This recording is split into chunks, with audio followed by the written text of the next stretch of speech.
네, 다 마찬가지입니다. 앞에는 그 성명이고 성씨 이름이고 그 다음에 여기는 자입니다. 그 사람 자. 그래서 앉아도 보면 그래서 자하고 이름하고 연계성이 있다라고 그렇게 보시면 됩니다. 옛날 지금도 마찬가지로 자를 지을 때도 그냥 지어주는 것이 아니라 그 사람의 이름 그리고 그 사람의 바로 이제 형제 간에 있어가지고 서열에 따라가지고 그렇게 지어줍니다. 그리고 마지막에는 이제 돌아가시고 난 다음에 이제 사당이 모실 때 불러주는 시호, 위피의 어떤 그 이름인데 바로 이제 안자 같은 경우는 연구 복성공이라고 지우고 정자는 성공 중성공인데 근데 어떻게 보면 비공, 운공, 공으로 끝나다가 만약 보면 영천후로 끝납니다. 임금이 있으면 우리가 봉건제가 뭐냐면 조선시에는 우리나라는 봉건사이다. 봉건 사이는 많은데 봉건제를 갖다 우리가 시행하지를 못했어요. 왜냐하면 봉건이 뭐냐면 나라를 갖다가 임금이 세우면 자기한테 도움을 주는 그런 사람한테 자기는 왕이 됐으니까 자기한테 도움된 사람한테가 봉신을 정하는데 자기 인척을 갖다가 먼저 삼고 그 다음에 다른 성실 사람을 주어가지고 가장 나한테 바로 1등 봉신인 사람은 공이라고 부릅니다. 바로 이제 공작. 그 다음에 2등 봉신에 해당하는 사람은 후작. 3등 공신은 백작, 4등 공신은 자작, 5등 공신은 남작. 그래서 그냥 공후 백자 남에서 오작이라고 합니다. 이게 바로 귀족이 되는데 이런 분들에게 뭐냐면 나라를 갖다가 나라를 세우라고 합니다. 근데 그래서 나라를 세우기 때문에 우리가 영토를 나눠주고 나라를 세우라 해서 우리가 봉건이라는 말을 쓰게 되는 거예요. 근데 우리나라 땅들이 좁은데 땅 내려줄 수 있나요? 힘듭니다. 그래서 우리나라는 봉건제도 하지 않고 다만 어떻게 중국처럼 큰 땅을 갖다가 줘가지고 하는 것이 아니라 어느 지역에 있는 고을에다가 당신이 그분이 거기에 살게 되면 앞으로 그 사람의 이제 관양이라든지 이런 것을 갖다가 그 지역명을 따게 만듭니다. 뭐 예를 들면 그 이제 밀양이라는 그 지역에 이제 살게 하게 만들면 그 사람의 어떤 그 관양을 갖다가 밀양이라고 그 잡듯이. 그래서 이게 바로 이제 우리나라의 약간의 중국과 다른 어떤 봉건제인데 공작이 있으니까 공작은 가장 높은 거고 후작은 그 둘째가 되는데 나중에 보면 백작도 있고 자작도 있어요. 이런 어떤 제도로서 이제 보면 됩니다. 실제로 보면 근대 올림픽을 갖다가 만드신 분이 누굽니까? 쿠베르텐 남작이라 그러잖아요. 이 남작이라는 말 자체가 바로 이제 오작 중에서 맨 마지막 해당되는 어떤 그 작이다 그렇게 이제 보시면 됩니다. 그래서 나중에 논어뿐만 아니라 모든 책에서 옛날에 어떤 문집이라든지 볼 때 그게 자라는 것 자체가 이 이름하고 연결되어 있구나 붙이는다. 그리고 두 가지가 있습니다. 그러면 자, 요분은 그러면 그 성은 뭐고 이름은 뭘까? 단목살까요? 단목살까요? 헷갈리죠? 전손산지의 전손산지. 단목살까? 단목산가? 단목산. 예, 성씨가 이제 목성이에요. 우리가 황보씨 하듯이 이분은 단복씨가 성입니다. 그래서 단복사. 그래서 사기 때문에 이 사자가 줄사자잖아요. 공자가 줄공자잖아요. 네, 그런 의미가 듭니다. 그리고 마지막에 이것도 전손사가 아니라 전손사입니다. 전손사, 전손씨거든. 그러니까 사가 되니까 이 사자는 서성이죠. 서성은 많은 분입니다. 뭔가 알려주고 가르쳐주는 것이죠. 그래서 이제 퍼지니까 바로 이제 표처지 장으로 해서 이분의 자료가 잡는 거예요. 그래서 이름을 갖다 이름하고 장하고 같이 한번 연계시켜 보면 그것도 하나하나 이제 어떤 그런 의미를 갖다가 파악할 수 있을 거라 생각이 듭니다. 자, 아까 제가 이제 신이라는 존재를 이야기했었는데 이 세상에는 세 가지 종류의 신이 있습니다. 신이라는 것 자체는 아주 기이하고 탁월한 존재입니다. 하늘에 있는 신을 갖다가 우리가 천신이라고 그래요. 하늘에 보면 어떤 신이 있습니까? 해, 달, 별, 바람, 구름 뭐 이런 식으로 그 모든 것이 바로 이제 하늘에 있는 신이고 땅에는 신이 있습니다. 바로 토지신, 곡식신, 산신, 강신, 바다신 이런 식으로 어떤 그 신들이 있고 그리고 사람이 살아있는 분이 아니라 돌아가시고 난 다음에 그분들이 바로 임금이 돌아가시면 바로 종묘에 모시지고 그 다음에 자기 아버지 할머니가 돌아가시면 자기 집안의 신이 되어가지고 집안 사당에다 모십니다. 그리고 훌륭한 스승들을 갖다가 모실 때 서원이라든지 향교회 성경관에 이렇게 모시게 되는데 바로 학교가 되는 것이죠. 그런 곳이 바로 이인데 바로 하늘의 신은 우리가 이름을 합니다. 천원지방이라는 말이 있어요. 하늘은 둥글고 땅은 네모났다고 이야기하는데 하늘의 형상은 원형에 가깝고 땅의 형상은 네모에 가깝기 때문에 하늘을 제사 지낼 때는 바로 이제 둥근 형식으로서 건물을 만들고 땅을 제사 지낼 때는 네모나게 형상을 만들어 가지고 제사를 드립니다. 만약에 땅 위에 있는 산이라든지 어떤 그 토지신 같은 경우는 땅 바로 위에 붙어 있으니까 그 네모나게 해서 위로 올리고, 바다라든지 강 같은 경우는 땅 속에 있으니 땅 밑에 있으니까 네모나게 만들어가지고 무덤에 파가지고 그렇게 이제 제사를 갖다가 지낸다 보면 되겠습니다. 그리고 사람들은 바로 하늘과 땅 사이에 그 가운데 존재하는데, 사람의 어떤 모습은 사람 인자의 모습을 잡아가지고 옆에서 봤을 때 맛배 지붕의 어떤 그런 건물을 만듭니다. 그래서 실제적으로 보면 그 대성전의 어떤 건물을 보면 앞에서는 잘 모르는데 옆에서 보면 맛배 지붕의 형상을 두고 있지 않습니까? 바로 이제 사람을 갖다 인기를 갖다가 모시는 어떤 그런 곳이라고 보면 됩니다. 그래서 국가에서는 왕통이 중요하니까 종묘가 있고, 학교에서는 어떤 스승이 중요하니까 문묘가 있는 것이고, 그 다음에 집안에서는 혈통이 중요하기 때문에 바로 이제 가묘가 있다고 봅니다. 그래서 이런 것을 갖다가 한마디로 말하면 사당이라 그러는데, 사당은 신들을 모시고 있는 곳이고, 살아있는 사람들은 양의 속성에 가깝기 때문에 이렇게 낮에 활동합니다. 그럼 어두워지면 들어와서 죽으시잖아요. 그러나 신들은 음의 속성이기 때문에 항상 밝은 곳에 있는 것이 아니라 사당을 만들어가지고 어둡게 해서 그 안에다가 모십니다. 저 어둡게 있으면 춥고 다음에 습할 텐데, 그거는 우리 일반 사람들 생각이 돼요. 신들은 그런 곳에 있는 것이 신들의 모습이기 때문에, 그래서 우리가 의식을 할 때도 불을 환하게 켜는 것이 아니라 불을 다 끄고 난 다음에 촛불을 켜가지고 어두운 그 공간을 유지하면서 조심스럽게 이제 그 예를 갖추는 것이 우리 사당의 어떤 그런 문화고, 그게 바로 우리 유교의 어떤 그런 전통이다라고 보면 되겠습니다. 그래서 사당 문을 갖다가 항상 열어두는 것은 어떻게 보면, 물론 요즘 일반 사람들이 쉽게 접근하기 위해서 사당 문을 갖다가 개방하는 것은 그 지지는 충분히 알 수 있지만, 그래도 예의 어떤 그런 본질을 봤을 때는 조금 조심스러운 어떤 그런 모습이라고 보면 됩니다. 사당이 바로 집에서 말하면 제일 어른, 할아버지, 할머니, 아버지, 어머니가 계시는 그곳이잖아요. 그곳을 아무에게나 개방하면서 드랑나랑 그렇게 하는 것은 그거는 좀 안 맞지 않습니까? 그래서 인정을 보더라도 바로 사당은 조금 우리가 이제 조심스러운 어떤 그런 공간으로 봐야 되지 않을까 싶습니다. 사당은 바로 신들을 모시는 곳인데, 이 사당의 제도가 두 가지가 있어요. 이 두 가지가 뭐냐면, 하나는 동당 이실식이 있고, 또 하나는 보면 이제 소복식이 있습니다. 동당 이실식은 뭐냐면, 동당, 같은 동자, 집당자, 같은 공간을 갖다가 만들어 놓고 그 안에다가 이실, 실은 뭐냐면 방입니다. 방을 발휘하는 겁니다. 그러면 이 공간이 만약에 사당이라 그러면 이 사당에다가 칸을 나눠 가지고, 실제적으로 칸을 나눌 수가 있고 안 나누더라도 여기가 나눠져 있다라고 그렇게 가져간 상태를 우리가 동당 이실시라 그러는데, 그 항상 뭐든지 보면 사당이 있는 요 공간을 위치를 갖다 우리는 북쪽이라 그럽니다. 이거는 자연계의 북쪽이 아니에요. 사당이 있는 공간은 무조건 북쪽이라고 그렇게 우리가 간주를 하고, 사당을 바라보고 있는 그 사람들이 있는 공간은 우리는 무조건 남쪽이라 그럽니다. 그러면 바라보고 있는 분들이 봤을 때 오른쪽은 우리가 동쪽이라 그러고 왼쪽은 서쪽이라 그러는데, 이렇게 그 북쪽과 남쪽이 정해지면 바로 이제 여기가 동쪽, 서쪽이 됩니다.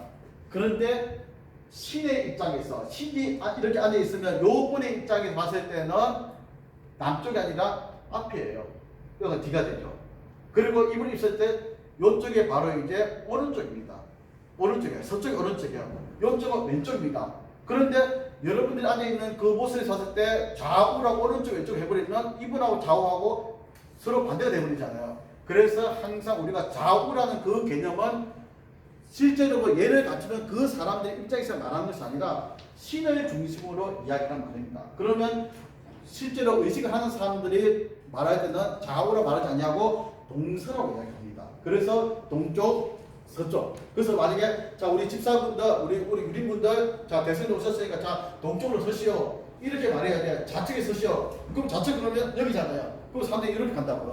근데 여기서 잘하는 것은 이게 아니라 이분의 기준을 말하는 좌니까 여기가 이제 좌가 되겠어요. 그래서 동쪽이 좌고 서쪽이 우라는 개념인데, 요 개념이 섞여버려가지고 헷갈립니다. 그래서 이제 의식을 할 때는 좌우 개념하고 동서 개념은 헷갈리지 마셔야 됩니다. 그리고 동쪽이라는 요 자리는 살아있는 사람은 동쪽이 상석이에요. 왜? 해가 뜨는 곳이니까. 그리고 동쪽은 주인의 자리예요. 그런데 돌아가신 신들을 모시는 자리에서는 그것이 반대가 됩니다. 그래서 바로 이제 서쪽이 상석이 되는데, 이렇게 이제 동당 20세기에서는 이서위상이라 서쪽을 상수로 잡아가지고 가장 서쪽이 요 자리죠. 요 자리 서쪽 중에서도 할아버지를 어디 모시냐면, 할아버지는 바로 이제 제일 크죠. 그리고 할머니. 그러고 난 다음에 또 만약에 아버지 돌아가시면 아버지, 어머니 이렇게 모십니다. 살아있는 분에게 만약에 할아버지, 할머니의 팔순잔치를 한다 그러면 살아있을 때 상을 차리죠. 상을 차리면 바로 이제 무대입니다. 요 무대에 할아버지를 어디 모시냐면 동쪽 자리니까 여기 모시고, 할머니는 여기 모십니다. 그리고 아버지, 어머니 마찬가지로 이렇게 서는 겁니다. 그러고 난 다음에 나중에 이제 돌아가시고 나면 우리가 상을 차릴 때 똑같이 할아버지를 어디 모시냐면 여기다가 모시면서 여기다가 할아버지 그 매화병을 올리고 그다음에 술도 올리죠. 여기는 할머니입니다. 그리고 돌아가시면 그분을 갖다가 묘를 만들 때는 마찬가지로 여러분들이 바라보고 있는 요 자체가 묘가 있는 여기가 북쪽이 됐을 때 할아버지 묘를 갖다가 서쪽 자리에다가 모시고 할머니는 이쪽에 모셔요. 이게 바로 이제 살아있는 사람은 동쪽이 상석, 돌아가신 분은 서쪽이 상식이 되는데, 요 그 방위는 우리가 잘 지켜야 되는데, 만약에 우리 보니까 할머니가 두 분이신데 그럴 경우는 어떻게 보시냐? 바로 이제 어떤 분들은 그런다. 할머니가 두 분이니까 할아버지 제일 가운데 모시고 할머니, 큰 할머니, 둘째 할머니. 그건 안 돼요. 항상 서쪽이 상승이잖아요. 그래서 여기가 할아버지가 되고 그 다음에 할머니, 첫째 할머니, 둘째 할머니. 만약 할머니가 다섯 분이다, 셋째, 넷째, 다섯 이렇게 할 수 있는 거예요. 실제적으로. 그런데 인정으로 봤을 때는 그래도 할아버지가 가운데, 이거는 인정이에요. 얘랑 그 자체는 인정으로 사시면 안 돼요. 그래서 항상 예법에서는 서쪽의 상승이라는 거 이렇게 이제 좀 됩니다. 그래서 이제 만약에 제사상을 차리더라도 바로 할아버지를 갖다가 가운데 두지 마시고 서쪽 자리에다가 거기다가 두는 것이 바로 예법이라고 보면 되겠습니다. 그래서 대표적으로 동당 이시식의 가장 대표적인 바로 이제 종묘가 있는데, 요 종묘는 왕이 또 나중에 보면 한 그 4칸 건물을 이 정도 건물을 갖다가 만들었는데, 만들고 제일 처음에 이제 태조 이성계가 돌아가시니까 태조를 갖다가 여기가 첫 번째 모셨습니다. 모시고 태조가 왕이 되기 전에 보면 이제 신대왕 한씨가 있는데 그분을 갖다가 여기다 모시고, 그리고 신대왕 강씨를 갖다가 다 모셨습니다. 그리고 태종이 이제 그 돌아가시고 나니까 태종 모시고 바로 이제 그 원경왕후 민씨를 갖다가 모시고 세종이 모시고 나중에 소원왕후 신씨 이런 식으로 모셨는데, 나중에 시간 지나 보니까 계속 이제 왕들이 많이 돌아갔어요. 그러니까 건물을 갖다가 다시 또 옆에다가 또 붙여가지고 또 만들고 옆에 붙이고 그래가지고 지금 처음부터 지금처럼 큰 것이 아니라 계속 이어 붙여가지고 지금의 종묘가 됐다라고 보시면 됩니다. 그러면 문화해설 하시는 분들도 이런 사당이 있으니까 사당에 보면 가장 중심 자리가 어딜까? 제일 가운데가 사당 중심처럼 보이죠. 그래서 사실 여기가 태조가 계신 곳이 아닐까라고 생각하는데, 사당 종묘에서는 요 서쪽 자리가 바로 이제 상승입니다. 그래서 여기서부터 태조, 그다음에 태종, 세종 이래서 나옵니다. 근데 여기에 보면 실제로 이제 그 왕을 했는데도 뭔가 좀 약간 정종이라든지 이런 분들 같이 그 왕위를 갖다가 제대로 보존을 못 하시는 분들, 그다음에 단종이라든지, 그리고 실제로 왕은 아니지만도 태조 이성계의 아버지, 할아버지, 정조부, 고조부를 갖다가 추존해가지고 왕으로 모신 분들이 있어요. 그런 분들을 갖다가 종묘가 아니라 종묘 지적인 명령전이라고, 거기다가 이제 그분들을 갖다가 모시는데, 거기는 어떻게 모시냐면 바로 보면 똑같은 구조인데 가운데 중에서도 1, 2, 3, 4 태조의 고조부, 정조부, 할아버지, 아버지 이렇게 네 분을 갖다 서쪽으로 모시고, 그리고 난 다음에 그 다음에는 동쪽, 서쪽, 동쪽, 서쪽, 동서 이렇게 보시는데, 그 동서가 바로 이제 요겁니다. 소목식이에요. 소라는 것 자체는 밝은 소자, 목이라는 것은 어두운 목자입니다. 바로 밝다는 것은 동쪽을 말하죠. 목이라는 것은 어둠을 말합니다. 근데 이 동쪽, 서쪽으로 계속 나누는데, 이 동서로 나눌 때는 가장 중요한 게 뭐냐면 가운데에 대표자가 있어야 돼요. 대표자를 갖다가 우리가 바른 자리, 정비라 그러고 주벽인데, 요 자리가 있을 경우에 이분을 중심으로, 이분한테서는 왼쪽이지만도 바로 우리가 봤을 때는 오른쪽이잖아요. 동쪽이잖아요. 요 동쪽 자리를 소라 그러니까 여기다가 첫 번째 모시고, 그 다음에 서쪽 자리에다가 모시고, 그다음에 첫 번째 모시고 서쪽 모시고 이런 식으로 동서 바로 소목에 해가지고 모시게 되는데 실제로 성경관이나 향교나 대부분 한 80% 이상의 서원에서는 이런 어떤 소목식의 어떤 그런 제도를 갖다가 갖고 있다라 그렇게 보면 되겠습니다. 그래서 만약에 요 자리 되니까 바로 이제 그 북쪽 자리에 여기가 이제 주변 바로 공자님이 계시면 대위에 짝을 짓는 대위에 안자가 계시고 그 다음에 정자 있고 그 다음에 자사자, 맹자 그리고 이제 종향이라는 어떤 그런 자리를 만들어가지고 여기다가 바로 이제 누냐면 아까 공무십절을 갖다가 공무십절도 요렇게 5개 모시는 것이 아니라 아까 그 민소를 먼저 모시고 그다음에 영경을 모시고 그다음에 중국 모시고 이런 식으로 소목 이런 절차를 모십니다.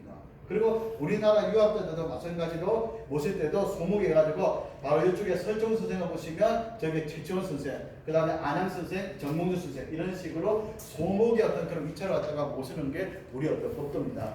제가 성균관에 있다 보니까 많은 질문 중에서 지금도 저는 질문이 뭐냐면 살아있는 사람은 동쪽의 상성이고 돌아가신 분은 서쪽의 상성인데 어떻게 성균관이나 향교에서 어떻게 그 제도를 갖다가 지키지 못하고 있냐? 그게 무슨 말씀이신가? 그러니까 분명히 서쪽의 상석이고 동쪽의 그 차석이 되는데 그러면 왜 이제 공자님 가운데 있으면 안자를 갖다가 동쪽 서쪽 자리에 안 모시고 왜 동쪽에 모시냐? 그분은 동당 일식식하고 이 소목식을 갖다가 모르시다고 질문하셨더라고. 제가 이 이야기를 하면 이해를 못 하시더라고. 그런데 구조를 말씀드리니까 그 비로소 그분들이 이제 이해를 하셨어요. 만약에 공자가 우리가 대선을 갖다가 한 줄을 이렇게 쫙 이렇게 동물처럼 모시다 보면 공자님 제일 끝에 가야겠죠. 그죠? 그러나 대성전 공간에 그렇게 다 이렇게 우리가 많은 분들을 모실 수가 없어요. 그러면 공간이 부족하니까. 그래서 다른 방법이 뭐냐면 바로 주력을 중심으로 하는 소목 제도가 만들어진 겁니다. 그래서 이제 그분 전하신 분도 이제 그렇게 이제 참 몰라가지고 질문하셨는데 나중에 보니까 이해를 하셨더라고요. 이렇게 사당에는 두 가지 어떤 그런 구조가 있다라고 보면 되고 위패 그 신들을 갖다가 자기를 갖다 시호를 써가지고 만드는 그 패를 갖다가 우리가 위패라고 그러는데 요 위패도 보면 크게 보면 두 가지가 있어요. 하나는 그 신을 갖다가 직접적으로 여기에 계신다라고 직접 모시는 신주가 있습니다. 신주는 그분을 영혼을 갖다 정말 모시는 거예요. 근데 신주는 이 세상에 하나 한 것밖에 없습니다. 그분의 신주는 왜? 종가집이 있는 거니까요. 그런데 요즘에 그게 없고 그리고 만약에 그분을 갖다 추모해가지고 다른 곳에다가 모실 때는 우리가 신주를 하지 않고 그때는 우리는 신위라고 이야기합니다. 그래서 신주하고 신위는 그 종택이 있냐 아니면 다른 곳이 있냐 차이가 되는 것이고 신주와 신위를 갖다가 우리가 만들지 못하고 임시로 만드는 것을 갖다 우리가 종교에다가 쓰니까 우리가 지방이라고 부르는 겁니다. 그래서 지방은 임시로 어떤 그런 신을 갖다가 모실 때 쓰는 어떤 그런 제도라고 보면 되는데 이것을 갖다 우리가 다 합쳐가지고 위패라고 이야기합니다. 그러면 바로 이 위패가 어떤 그분들의 이제 자기를 쓰는 건데 정위는 우리가 이제 바른 자리니까 북쪽에다 모시고 배향은 이 북쪽을 중심으로 동쪽과 서쪽, 소와 목으로 우리가 짝을 지어가지고 모시는 것을 배향이라고 그러고 종향이는 다시 이제 옆에 자리에다가 자리를 만들어가지고 모시는 게 종향이고 그리고 종사라는 것은 다른 공간이 큰 사당 부자가 있습니다. 대성전 말고 그 다음으로 큰 사당이 바로 이제 동무와 서무인데 바로 이제 대성전 중심으로 동쪽에 있으면 동무, 서쪽에 있으면 서무로 해서 여기다가 사당에다가 별도로 어떤 그런 다른 분들을 갖다가 모시는 것을 우리는 종사한다고 합니다. 그래서 아마 제주 향교도 대성전에 제가 기억이 잘 안 나는데 대성전에 다 모시지 않고 아마 동서무에 모시다 생각이 드는데 만약에 동서무에 모시니까 바로 우리나라 유학자분들을 갖다가 동무와 서무에 나눠가지고 우리가 배향한 것이 아니라 어떻게 종사한 거죠. 배향은 안자, 정자, 자사자, 맹자를 갖다가 대성전에 배양했다라고 말을 써요. 그러면 나머지 우리나라 유학자분들은 대성전 안에 있는 것이 아니고 만약에 바깥에 있다 그러면 바로 이렇게 종사했다 이렇게 이제 정확한 표현이 옵니다. 물론 표현이 어렵다. 이 어려우면 그냥 우리말 하면 모시고 있다. 아니면 한자로 하면 봉황하고 있다 이렇게 말하면 돼요. 근데 이걸 갖다 좀 더 부풀해가지고 정인이, 배양이니, 종양이 이렇게 하다 보면 정확하게 그 용어를 써야 되는데 그냥 두리부시 하다 보면 공자를 갖다가 배양하고 있다. 이 배양이라는 말 자체는 짝을 지어가지고 모시는 거잖아요. 주체가 있어야 되잖아요. 공자를 배양했다. 그럼 공자를 누구를 작아지었을까? 공자를 작아질 수 있는 존재가 아니잖아요. 그러니까 이거는 용어를 갖다가 잘 사용하지. 가끔씩 해설사 하시는 분들이 대선전에 와가지고 성경과 그 향교의 대선전에 공자님을 갖다가 배양하고 있다. 이런 말 자체는 상당히 이거는 보면 모르는 어떤 그 틀린 말이라고 보시면 됩니다. 제일 좋은 거는 그냥 바로 이제 용왕하고 있다, 모시고 있다 이렇게 하면 되겠습니다. 실제로 공자님을 갖다가 그 대선전에 몇 분을 모시았더라 가지고 39위, 27위, 25위가 있어요. 39위인데 이 분들의 공통점은 뭐냐면 정위의 공자, 대위의 안자, 정자, 자사자, 명자, 그리고 종양 위에 아국 18회는 공통입니다. 다 공통이에요. 그런데 이 차이가 27위가 뭐냐면 공무 17위 없으면 27위, 25위 중에 하나인데 송나라 유학자 내부를 보시면 27위고 송나라 유학자 이게 오사났습니다. 송조 4현 아니라 송조 2현 여기 좀 고쳐주십시오. 여기 4자가 아니라 2자 2현 해가지고 여기에 이제 두 분을 갖다가 모시고 있으면 25위가 됩니다. 송조 2현입니다. 이게. 그러면 송조 2현 그러면 성리학을 완성하신 분이 누굽니까? 주자하고 정자잖아요. 그래서 정자와 주자를 갖다가 모시고 있으면 송조 2현이니까 25위가 되고 송조 4현에서는 누구냐면 앞에 잠깐 보겠습니다. 여기 보면 송조 6천 중에서 주자, 두루자, 주존이 선생, 정호 선생, 정이천 선생, 마지막으로 주자 이렇게 네 분을 갖다가 보시면 송조 4현입니다. 그럼 여기에 소자하고 장자가 빠지면 송조 4현입니다. 그리고 송조 2현은 정자하고 주자 이렇게 송조 2현에서 25위가 된다. 그렇게 이제 보시면 되겠습니다. 그래서 바로 이제 공자를 갖다가 모시고 있기 때문에 우리가 경천 육지에 분리돼서 문묘라 그러고 지방에 설립했던 교육기관을 우리가 교국이라 그러고 중앙에 설립했던 교육기관을 학국이라 그럽니다. 그럼 왜 학국이면 궁자를 쓸까? 공자님 궁이라는 것은 임금을 말하는 것이니까 공자님은 대선지선 문선왕이니까 그리고 왕이니까 임금이니까 궁이라고 하지 않았을까? 아니에요. 궁이라는 것 자체는 임금이 사는 곳을 궁이라고 함과 동시에 많은 건물이 있는 그런 큰 공간을 우리가 궁이라고 합니다. 서울에 보면 운형궁이 있죠. 운형궁은 고종이 태어났던 곳이고 고종의 잠저잖아요. 이게 막 임금이 되기 전에 어떤 그 모습인데 여기서 바로 이제 궁이라는 것 자체는 큰 건물입니다. 그래서 성균관도 우리가 중앙에 있기 때문에 학궁이라 그러고 지방에 있는 향교는 교궁이라 그럽니다. 바로 이제 큰 공간. 여기는 임금이라는 어떤 그 의미로 보시지는 않았으면 좋겠습니다. 그리고 근궁이 있어요. 요 근자는 뭐냐면 미나리 근자입니다. 미나리는 사시사철에 나오는 어떤 그런 대표적인 음식인데 얘를 갖출 때 그냥 절만 할 수가 없어요. 절을 하기 위해서는 뭐가 필요합니까? 바로 이제 술이 있어야겠죠. 술을 올리는데 술만 올리지 않습니다. 뭔가 올릴 수 있는 어떤 약속한 어떤 그런 음식이 있어야 되는데 형편이 넉넉하면 뭐 포라든지 올릴 수 있는데 그게 아닐 경우에는 쉽게 우리가 구할 수 있는 가장 대표적인 음식이 바로 미나리라 해서 미나리를 갖다가 준비해가지고 그냥 최소한의 음식의 미나리 정도를 준비해서 바로 얘를 갖추는 그런 공간이라 그래가지고 우리가 근궁이라고 이야기합니다. 그래서 이 모든 사당의 대표적인 역할은 공부하는 강학기능과 그 다음에 제향을 지내는 그런 제사구간이 있는데 강학은 명륜당에서 제향은 대성전에서 지낸다라고 그렇게 보면 되겠습니다. 궁극지의 목표는 바로 이제 풍속을 순화시키기 위해서 많은 사람 인재를 갖다가 길러내고 사람들에게 올바른 길을 갖다가 일러주는 그런 일을 하는 것이 바로 이제 우리 지방교육기관 바로 향교다라 그렇게 이제 보시면 되겠습니다. 천지지간 만물지 중에 하늘과 땅 사이에 모든 만 가지 어떤 물건들 중에서 유인이 체계하니 오직 사람만이 가장 존귀합니다. 사람이 가장 존귀한 까지 뭡니까? 이기요 오륜나라 5가지의 질서가 있다 그럽니다. 사람은 절대로 혼자 살 수 없어요. 사람 인자라는 것도 보면 한 사람 두 사람이 서로 이제 덤을 짓는 모습이 아니라 서로 손을 잡고 있는 모습이 사람 인자의 형상입니다. 손잡고 있죠. 그래서 혼자 살 수 없기 때문에 너하고 나하고 짝을 짓습니다. 한 사람은 나예요.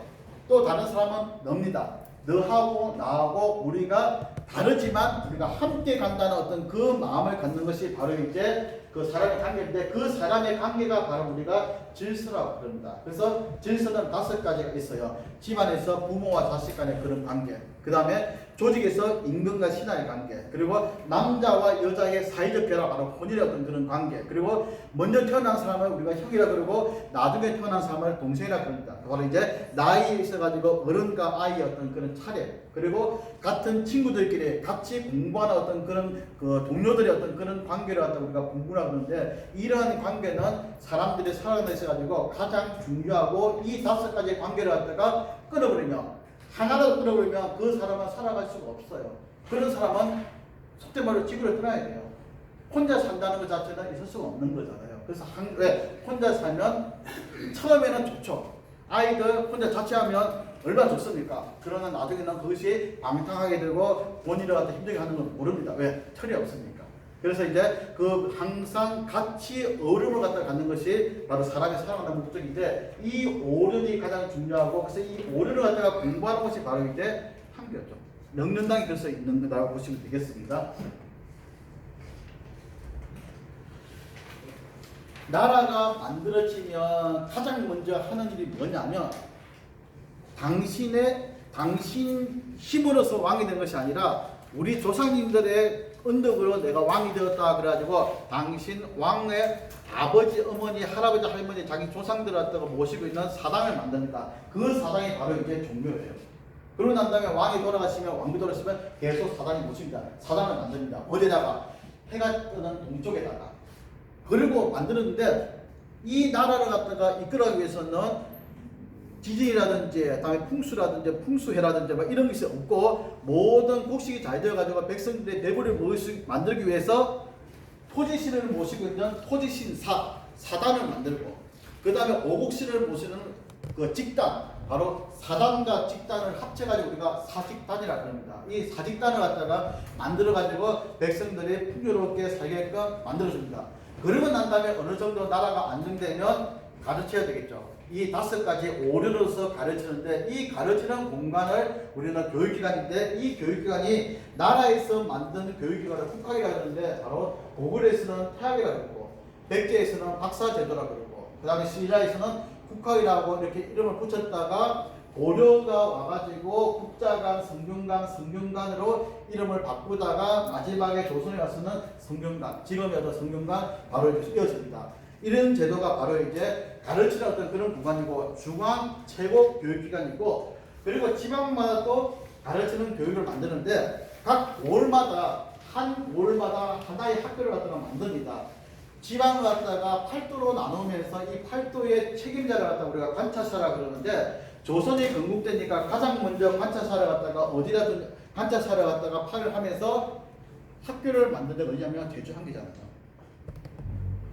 그렇게 육지에서 떨어져 있는 섬인데, 그만큼 제주가 바로 가장 중요한 어떤 그런 이제 지리적 요건이라든지 역사적으로 어떤 그런 있기 때문에 가장 먼저 제주에다가 제주 목사를 갖다가 파견하면서 바로 이제 학교를 갖다가 만들었어요. 그게 바로 제주 향교예요. 그래서 조선시대 때 성균관과 동시에 가장 먼저 만들어진 학교가 바로 제주 향교라고 보시면 됩니다. 그 관차사가 있으니까 그 골마다 부가 있고 대도부, 목이 있고 도부, 군이 있습니다. 요런 지방관들이 있는 곳에다가 학교를 만드는데, 그 학교를 갖다가 우리는 향교다라 그렇게 이제 보시면 되겠습니다. 그래서 향교에 사또가 부임을 하면 가장 먼저 당신을 위해 가지고 축하회를 벌리는 것이 아닙니다. 제일 먼저 향교에 부임을 하면 뭐 하냐면 바로 이제 그 향교에 있는 대성전 갑니다. 대성전 가가지고 절을 먼저 해요. 아주 미천한 제가 공단 선생들의 그 가르침을 갖다 잘 배워가지고 이렇게 제가 지방관이 되었습니다. 열심히 잘 하겠습니다라고 인사를 드리고 난 다음에 그 고을에 퇴직했던 원로분들, 그다음 또 그 고을의 진사생원들, 그 고을에 있는 나이 많은 그런 사람들 다 불러가지고 직접 그분이 인사를 합니다. 앞으로 지금 말하면 잘 부탁드립니다. 그리고 좋은 말씀 부탁드립니다. 그렇게 바로 유향을 만듭니다. 시골 학자에다가 선비 입자에다가 시골 학자, 지방에 있는 아주 어진 어떤 그런 분들한테 인사드리고, 그러고 난 다음에 이제 친지들이라든지 그다음 주인분들을 갖다 불러가지고 같이 이제 여행도 하는데, 그래서 잔치를 먼저 하는 것이 아니라 가장 먼저 예를 갖추고 어른을 갖다가 먼저 인사드리는 어떤 그런 식으로 하고 난 다음에 업무를 본다라고 보면 되겠습니다. 그래서 이제 특히 향교는 고려 때 정부를 갖다가 그 12개의 어떤 그 지방으로 나누면서 거기다가 향교를 갖다가 만들었습니다. 근데 지방을 갖다가 나눌 때 고을 주자를 씁니다. 이 12개의 어떤 고을의 대표적으로 보면 항상 고을 주자 들어갑니다. 요 주라는 것 자체는 뭐냐면 지금 말하면 광역시입니다. 인구가 최소한에 12,000명이 되는 어떤 그런 큰 도시를 말하는데, 요 도시에다가 바로 지방간을 파견하고 목사를 파견하고 여기다가 그 학교를 만드는데, 경기도 양주, 경기도 광주, 충주, 청주, 공주, 충청도죠. 경상도의 상주, 진주, 전주, 나주, 요 성주는 지금의 수천입니다. 그리고 저 항해도에 보면 황주, 개주, 이런 고을이 바로 이제 큰 도시고, 그리고 난 다음에 그 고려 때 인종 이후에 그다음 충렬왕 이후에 보면 또 많은 주자 들어가는 그런 고을이 많이 생겨요. 그 주자 고을이 바로 이제 큰 고을이라고 보시면 됩니다. 그래서 이런 고을에다가 이제 했고, 성균관이나 향교는 바로 이제 국가에서 운영하는 관악이고, 그리고 서원이라든지 서당은 사설 교육기관이라고 그렇게 보시면 되겠습니다. 이렇게 이제 관악이냐 관이냐 사냐 가지고 우리가 이제 나눌 수 있고, 그리고 또 하나 더 보면 바로 지방에 있는 인재들을 갖다가 좀 더 효율적으로 기르기 위해서 그 고을에 관계되는 훌륭한 선생님을 갖다가 모시고 있는 하나의 사다리가 동시에 교육기관을 갖다가 우리가 서원이라고 부릅니다. 물론 최초의 서원이 이게 태계 이황 선생의 근위로서 만든 소수 서원이 있는데, 바로 어진 지방에 있는 어진 선비들을 갖다가 제사 지내고 가르치는 것이 바로 이제 서원입니다. 제주도에도 그 서원 많이 있죠. 대표적으로 귤림 서원인가요? 예. 바로 이제 이 지역에 있는 훌륭한 선비들을 갖다가 우리가 이 지역 지역에 있는 이름들이 바로 이제 근위를 해가지고 만든 그런 교육기관과 동시에 사당이고, 이것이 나중에 나라에다 임금에게 상수해가지고 임금님께서 직접 현판을 갖다가 액자해가지고 사액이라 만자체가 임금의 친필을 쓴 그런 액자를 갖다가 내려주면 우리가 사액서원이다, 그렇게 이제 이야기한다라고 보면 되겠습니다. 제가 사실은 그 시절은 2시간짜리로 생각하고 있는데, 2시간이 아니라 한 40분 정도라고 해가지고 조금 이제 마무리를 하겠습니다. 다 하지 못하다고 좀 이해해 주시기 바랍니다. 저는 의식을 할 때, 우리 유림들이 의식을 할 때는 저는 그 몸가짐도 중요하지만 사실은 마음가짐도 중요합니다. 근데 이 마음가짐은 안 보여요. 아무도 모릅니다. 어떤 마음인지. 그런데 이 마음은 바로 이제 몸가짐에서 마음가짐이 나옵니다. 그래서 그걸 갖다 우리가 일단 먼저 이 자체를 갖다 우리는 뭐냐면 재계라고 합니다. 이 제자가 보면 가보면 요렇게 해서 집제자가 있고 그다음에 가지런한 제자가 있습니다. 근데 옛날 책들을 보면 써기는 가지런한 제자로 쓰면서 읽기는 아이로 해서 제를 읽습니다. 어떤 의미냐면, 집이라는 것 자체 뭡니까? 우리가 제시를 그러죠. 제시라는 것은 뭔가 의식을 하기 위해서 미리 하루 전에 다 모여가지고 거기서 잠시 대기하고 뭔가 서로 이제 논의하고 하는 그런 공간이 바로 이제 제시입니다. 모여가지고 뭡니까? 그냥 잡담하는 것이 아니라 정말 우리가 오늘 그 무슨 이 일을 갖다가 어떻게 잘할 것인가, 역할을 어떻게 할 것인가 하나하나 살피는 어떤 그런 것이기 때문에, 그런 그 제시라는 어떤 그런 공간에 다 모여가지고 몸과 마음을 갖다가 마음가짐을 갖다가 한결같이 한다 그래가지고 요 제를 갖다가 통용으로 쓴다라고 보겠습니다. 그래서 제기한다 그러면 몸가짐, 마음가짐이 동시에 일어나는데, 산재가 있고 치재가 있습니다. 산재는 육체적으로 조심하는 것이 산재고, 치재는 마음으로 조심하는 게 치재입니다. 그러면 산재는 뭐냐면 흩어진 산자, 흩어진 마음을 갖다가 바르게 하는 것인데, 똑같이 평상시와 똑같이 행동을 하지만 술은 적게 먹고, 술 먹지 말라는 없어요. 술은 먹지 말라가 아니라 술은 적게 먹으라고 합니다. 왜? 물을 많이 먹다 보면 사람이 이제 뭔가 실수할 수 있는데, 실수하지 않을 정도로 먹으라고 합니다. 고기도 먹지 말라 하지 않습니다. 고기는 먹되 평소보다 적게 먹고, 그리고 문병 가지 말고, 종문 가지 말고, 막 나쁜 소리 듣지 말고. 그런데 여기다가 반드시 먹지 말 것이 뭐냐면 훈채를 갖다가 먹지 말라고 합니다. 요 훈채가 뭐냐면, 훈자가 냄새날 훈자예요. 냄새나는 그런 채소가 있습니다. 부추라든지 마늘이라든지 파 같은 거, 흔히 말하는 오신채 그러죠. 이 오신채, 불가 있어도 오신채를 갖다가 스님들 못 먹게 합니다. 우리 육아 있어도 평상시에 먹습니다. 오신채. 왜? 맛 좋아요. 그러나 제사를 갖다 제사를 갖다 의식을 앞둘 때는 요 오신채의 장점이 뭐냐면 다 피를 갖다가 확 올려주는 음식이에요. 자, 피가 끓는다는 그 말자체는 스테미너고 뭔가 제사면 조심하고 정갈해야 되는데 갑자기 성욕이 발동하시는 어떤 그런 음식이라는 거예요. 그래서 그런 것을 갖다가 방지하라는 의미에서 우리가 오신채를 갖다가 묻지 말라는 것이 이제 뭐 다른 의미는 없습니다. 그래서 이 훈채를 묻지 말고, 그러니까 왼쪽으로 조심하고, 그리고 난 다음에 이제 마음으로서 내가 맡은 역할이 무엇인지, 만약 집안에 할아버지 제사라 그러면 할아버지 제삿날을 갖다가 할아버지하고 좋은 점도 기억하면서도 나쁜 점, 서운했던 점 기억을 하면서도 그래 이미 지난 일이야. 그래도 할아버지를 갖다가 왜 할아버지가 그때 나를 갖다가 야단쳤을까? 처음에는 원망했지만 그 원망이 아니라 분명히 나를 갖다가 사랑해서 그럴 거야. 이런 식으로 할아버지하고 뭔가 이제 조우하는 어떤 그런 모습을 갖는 것이 바로 이제 산치제라고 되겠습니다. 그래서 기본적으로 큰 제사는 5일 동안에 7일 동안 제기합니다. 7일. 종묘라든지 사직단은 7일 동안 합니다. 이 7일에서 앞에 4일은 산제를 하고 뒤에 3일은 치제를 하고, 5일 동안에 제기라 그러면 3일 동안에 산제를 하고 이틀 동안에 치제합니다. 3일 제기, 흔히 말하는 우리 집안에 그 기제사가 있을 경우야. 할아버지 오늘이 앞으로 그 3일 지나면 할아버지의 기제사다 그러면 3일을 제삿날을 기점으로 해가지고 3일 하고 이틀 동안에는 조문도 안 가고 훈채도 안 먹고 계속 그러니까 외적을 하고 하루 전날에는 바로 이제 마음으로 가다듬고 있다가 제사는 그 당일날 되면 바로 이제 정말 정갈하시라는 거. 이게 바로 이제 우리 어떤 그런 그 제기하는 모습인데, 여러분들 그 음력으로 보면 한 달에 2번씩 향교 가시잖아요. 하면 뭐합니까? 분향하죠. 그 분향이라 그래가지고 향을 피우는 분향을 하는데, 이 분향을 하는 이유가 뭐냐면 학교지 않습니까? 학교니까 공부하는 사람들이 선생님들한테 인사드리는 그 의식이 분향입니다. 근데 이 분향은 옛날에는 모든 사당에서 다 했어요. 조선시대 때 종묘, 사직단, 성균관, 향교, 서원 가면 모든 신들을 모시는 곳에 다 했는데 다 없어졌어요.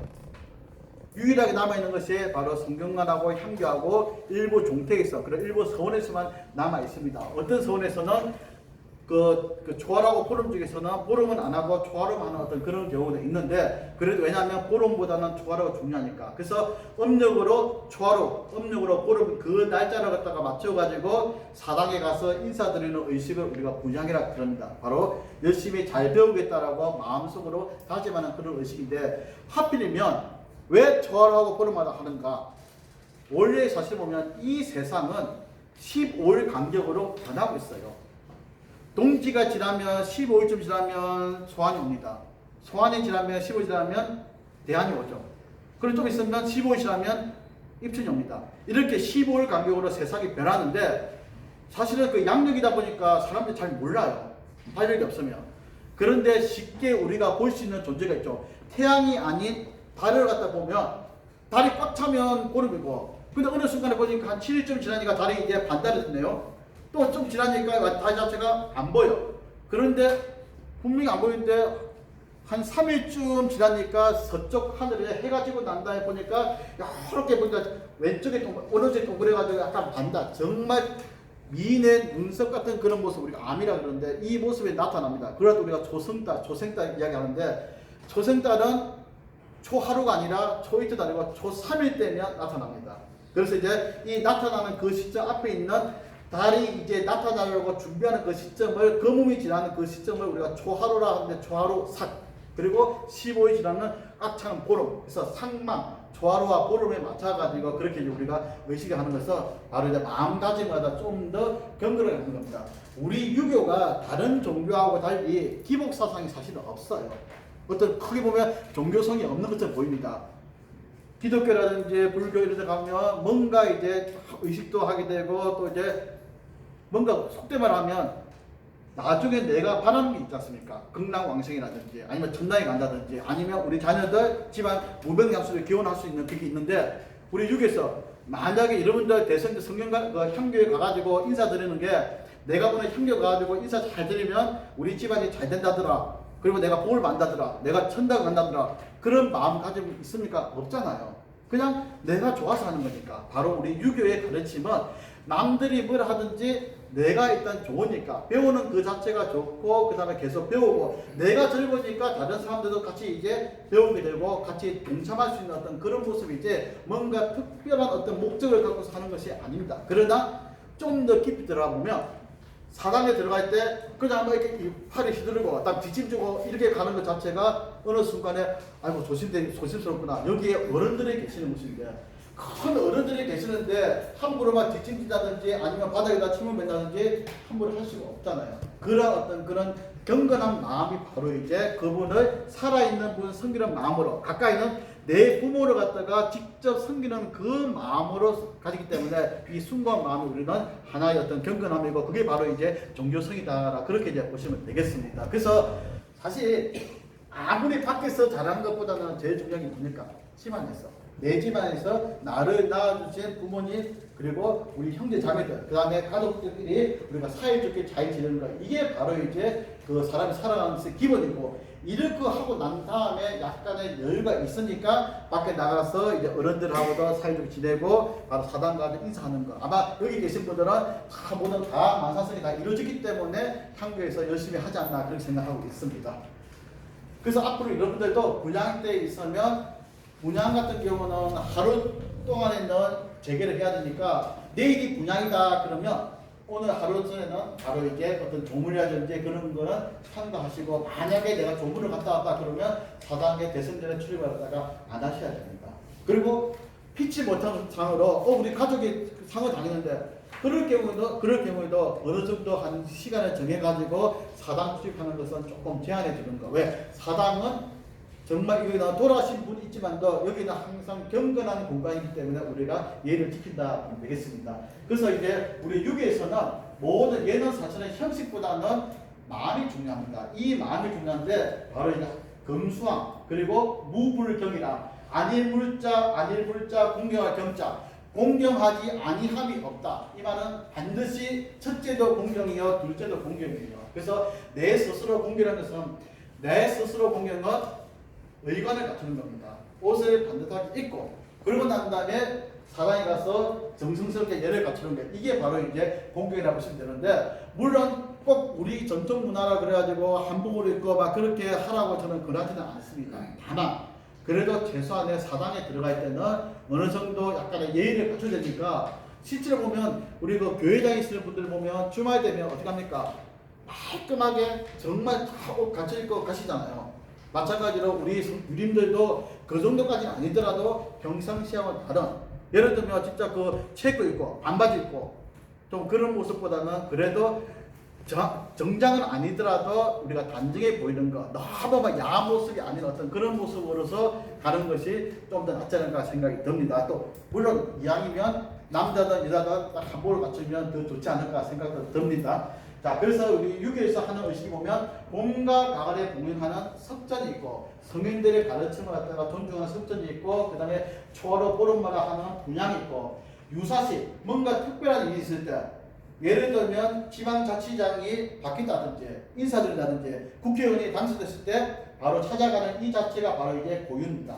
그리고 알묘 봉식이 있는데 사당을 찾아가는 겁니다. 평상시 아니라 뭔가 특별한 일이 있어요. 예를 들면 이게 여러분들 지금 이 모든 교육이 다 끝나고 난 다음에 향교에 가가지고 선생님들 덕분에 우리가 열심히 잘 물론 공부한 거는 안 돼. 그래도 선생님들의 가르침을 갖다 우리가 잘 배우고 왔습니다라는 식으로 향교에 가가지고 인사드리는 것을 우리는 알며 공식 교육입니다. 그래서 여기서 다 끝내가지고 기념차에 찍는 것도 좋지만 그래도 한 번 정도 시간이 되면 허락되면 관장님을 중심으로 학자님을 중심으로 향교에 한번 가가지고 한번 인사드리는 것도 좀 더 의미 있지 않을까 생각해요. 왜냐하면 어차피 유교 사상을 갖다가 공부하는 분들이 향교 가서 인사드리는 것은 우리 집에 내가 찾아갔는데 당연한 한국이기 때문에 한번 그렇게 하는 것도 의미 있지 않을까 생각을 하게 됩니다. 그래서 저는 우리가 이제 항상 바로 이제 모든 것이 의관 정제에서 비롯되니까 기본적으로 만약에 지금처럼 일단 우리 남자들의 옷은 우리가 유복이라 그럽니다. 선비유자, 옷복자. 그래서 선비옷인데 바로 여기 보면 지금 여기 보시면 여기 보면 이제 바로 이제 지금 이렇게 붉은색 이런 것은 우리가 관복이라 그러고, 관복이라는 것은 직책을 갖고 있는 분들이 입는 것. 향교에서는 정교님이 바로 해당이 됩니다. 그 다음에 여기 보면 이렇게 검은색 옷은 뭐냐면 검은색이 가장 상색의 색이기 때문에 요거는 제례를 지낼 때, 바로 석전을 지낼 때 입는 그 옷이 되고, 그 다음에 일반 사람들은 이렇게 이제 도포를 입습니다. 도포라는 것 자체는 바로 이제 유복인데, 이 유복이라는 것 자체는 선비를 상징하는 옷입니다. 그래서 선비는 공부하는 사람이에요. 모르는 것을 갖다가 찾아가지고 배우고 배우니까 점점 발전되니까 바로 훌이 점점 자라듯이, 그리고 태양이 점점 빛이 나듯이 바로 동쪽을 상징합니다. 그래서 동쪽에 있는 색깔을 우리가 청색이고, 남쪽은 붉은색이고, 서쪽은 흰색이죠. 북쪽은 검은색이고, 중앙은 황색이 되는데, 동쪽 푸른색을 상징하니까 남자든 여자든 우리가 푸른색 옷을 갖다 입습니다. 요 푸른색은 하늘색, 물의 색, 그 다음에 나무의 색 해가지고 녹색 계열, 청색 계열, 다 옥색 계열이니까 그런 제가 입고 있는 요것도 푸른색이고 이것도 푸른색이에요. 이것도 푸른색이죠. 다 푸른색이만도 다 색깔은 좀 다릅니다. 다르지만도 요 계열에 우리가 청색 계열 그래가지고 우리 유림들은 이런 색깔을 갖다가 옷을 갖춰 입어가지고 합니다. 남자든 여자든 다 그런 식의 어떤 옷을 입는데 이게 바로 이제 의관을 제대로 갖춘다 그렇게 이제 보시면 되겠습니다. 그래서 근데 문제는 요즘 보면 이제 그 세상이 많이 바뀌다 보니까 가끔씩 보면 지방자치 그 장이 보면 여성분들이 많이 대표자가 많이 됩니다. 그런 분들이 향기에 와가지고 옷을 입을 때 무슨 옷을 입냐 가지고서 논의를 일어납니다. 옛날에 상상도 못했죠. 근데 가끔씩 보면 그런 여성 지방관들이 요렇게 요 옷 상당히 멋있어 보인다. 그리고 요렇게 이제 도포 이런 거 뭐 가 쓰고 이거 쓰고 멋있어 보인다, 입고 싶다 그럽니다. 요거는 저는 이렇게 말할 수 있습니다. 남자가 여자가 입고 있는 치마 저런 거 이쁘다 해가지고 인정과 똑같습니다. 연예인들이 가끔씩 그 연기를 위해 가지고 남자가 여장을 하면서 할 수도 있어요. 그거는 이제 그 보일지도 웃기는 거니까. 그러나 실제로 여기 계신 남성분들이 여자의 치마 저걸 입고서 대선전을 간다 했을 때 사람들 어떻게 보겠습니까? 똑같은 거예요. 그래서 남자의 옷과 여자의 옷이 엄연하게 다르니까 그렇게 우리가 차이를 두면 어떨까 싶습니다. 마지막으로 정리하겠습니다. 우리가 지금 코로나 때문에 많은 분들이 이야기합니다. 사실 뭐 손 잡지 마라 그래가지고 손 안 잡으니까 대부분 어떻게 합니까? 주먹질 합니다. 근데 사실 이 주먹 이 자체가 물론 접촉하지 마 그러는데 이 주먹이라는 것 자체는 뭡니까? 상대방한테가 공격성을 갖고 있거든요. 원래 악수라는 것 자체가 손을 마주 잡는 두 손을 갖다가 딱 잡는 것을 우리 악수 그럽니다. 옛날에는 원시대 때 항상 오른쪽에 몽둥이를 들고 있어요.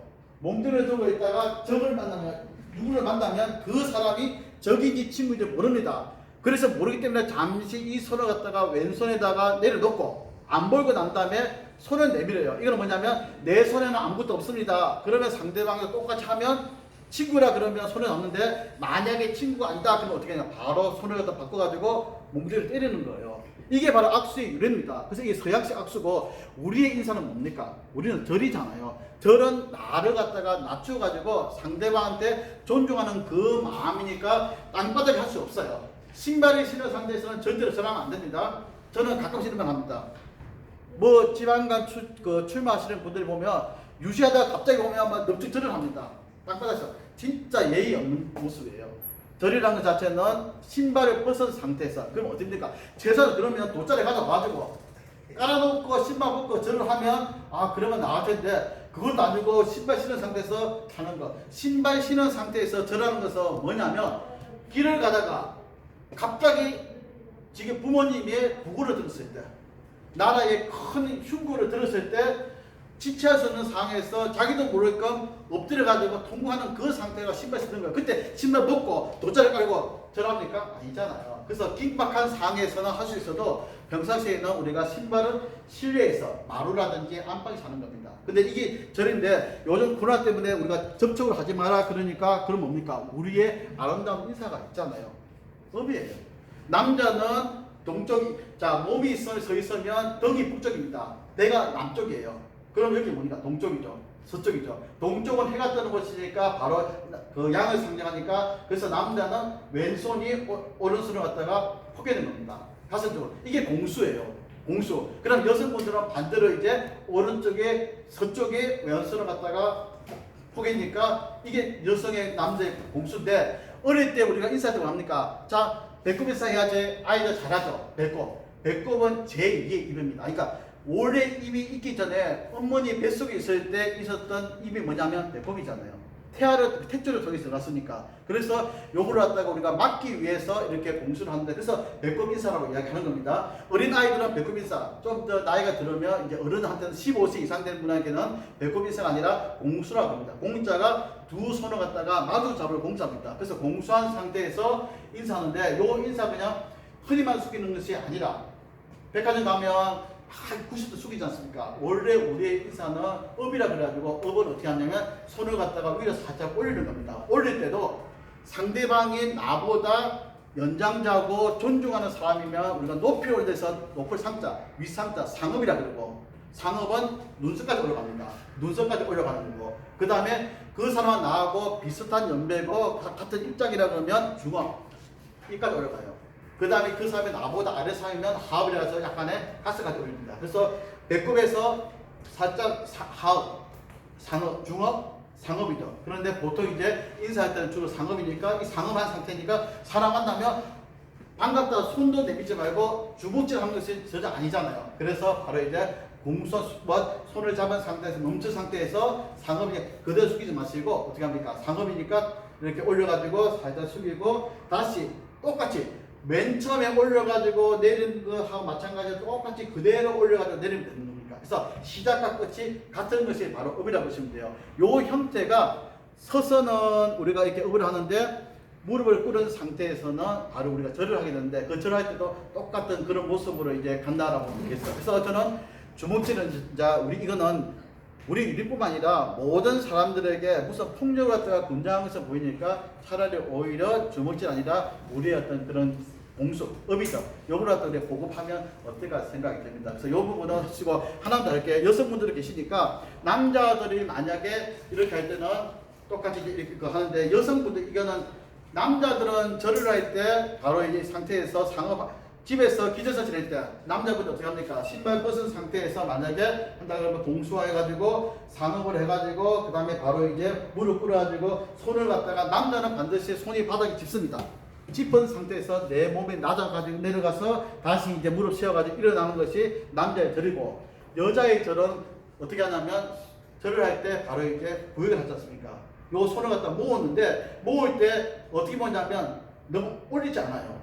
가끔씩 보면 이 손등을 밖에 보입니다. 손등을 보이게 되지 않고 겨드랑이가 사실은 올라가며 보일 수가 있어요.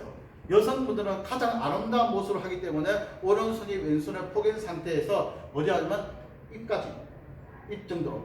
왜냐하면 겨드랑이 보이면 안 되니까. 입 쪽에 하면 이제 앞에서는 잘 모릅니다. 옆에서 봤을 때 보면 약간 이렇게 비스듬히 되어 있죠. 약간의 어떤 그 그냥 화이시위처럼 이렇게 만들어가지고 너무 빼지도 말고 너무 붙이지도 말고 살짝 화이시 정도 해가지고 요 상태에서 배 그러면 바로 이제 그대로 앉아가지고 하는데 이렇게 이제 허리 숙이는데 여성분들은 손바닥이 땅에 닿지 않는다는 거. 절을 하게 되면 살짝만 숙입니다. 그러면 옆에서 봤을 때 한 15도 정도 각도가 되면 가장 아름답고 우아한 어떤 그런 모습이니까 그래서 여성의 절과 남자의 다릅니다. 근데 실제로 보면 향교에 가보면 성경도 마찬가지예요. 절하라 그러면 시작은 분명히 남자 여자 다르게 하려고 하는데 하는 거 보면 다 여성분 다 손을 다 짚습니다. 처음에 다 이렇게 해놓고도 절하라 그러면 절하시오 그러면 그냥 손을 풀어가지고 남자고 옆에 남자분들이 있으니까 똑같이 하려고 그러는데 남자의 절이 다르고 남자의 절이 다르니까 남자는 남자의 절을 하시고 여성은 여성의 절. 근데 남자든 여자든 남자의 절을 갖다가 할 줄 알아야 돼요. 그래야만 손자들한테 애들한테 가르칠 수가 있잖아요. 며느리한테 가르칠 수 있으니까 내가 먼저 제대로 알고서 남들 가르치면 실수가 없지 않을까 생각이 듭니다. 좀 이제 주어진 시간보다 좀 더 초과됐는데 혹시 어떤 뭐 질문 있습니까? 질문 있으면 좀 질문 받고 끝내도록 하겠습니다. 남자가 정할 때 이게 무릎은 안 꿇을 수 예? 무릎은 안 꿇을 무릎 꿇죠. 아니 절 말고 예. 업을 업은 안 긋습니다. 자, 업을 할 때는 이제 상업한 상태에서 그대로 이제 허리만 숙여가지고 뿌리마스 불신하고 난 다음에 다시 거두어줍니다. 근데 가끔씩 이런 적이 있어요. 우리가 이제 지엄내라 그래가지고 공수한 상업 해가지고 돼가지고 상업에서 살짝 내려가서 이렇게 하는 어떤 그런 절법이 있는데 사실 이거는 문헌에 있는 절은 아니고 가끔 우리가 신발을 신었는데 신발을 갖다가 이제 그 엎드려서 해야 될 것 같은데 하지 못하는 어떤 그런 약간 어떤 그런 변형으로 보시는데 그건 올바른 절이라고 볼 수는 없습니다. 예. 아까 자자의 뜻이 세 가지가 있다고 네. 했는데 두 가지만 설명, 한 가지 설명. 첫 번째는 뭐냐면 남자, 여자. 그죠? 두 번째는 열매 씨앗. 마지막에는 선생님 자자.